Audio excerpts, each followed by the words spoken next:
Women. Bir dəqiqə. İnsanlar və hadisələrlə bağlı fikirlərimizi nə formalaşdırır? Təcrübə, kitablar, artıq sadəcə bunlar yox. Metroda, avtobusda, ya da elə gecə saat 2-də baxdığın o qısa videolar. Biz elə bilirik ki, sadəcə baxıb keçirik. Amma alqoritm beynimizə şablonlar əkir.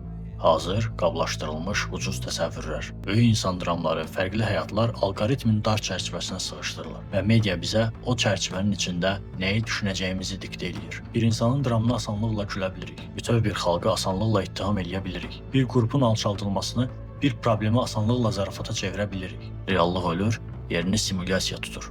Problem məsələlərin sadələşdirilməsi deyil. Problem odur ki, o dar çərçivənin arxasındakı real insan yox olur. Biz artıq stereotipləri əylənərək yayırıq, bəyənirik, normallaşdırırıq. Fərqinə varmadan başqalarının yazdığı senaridə yaşamağa başlayırıq. Dünyanı rəngarəng bir qəfəsdən izləyirik. Real ağrılar, real həyatlar bizim üçün sadəcə şou olub. Biz şablona baxırıq. Çünki şablon daha rahatdır, daha sürətlidir, daha əyləncəlidir. Bununla da könüllü şəkildə əylənərək dünyaya daha dar pəncərədən baxmağa başlayırıq. Əylənərək ölürük.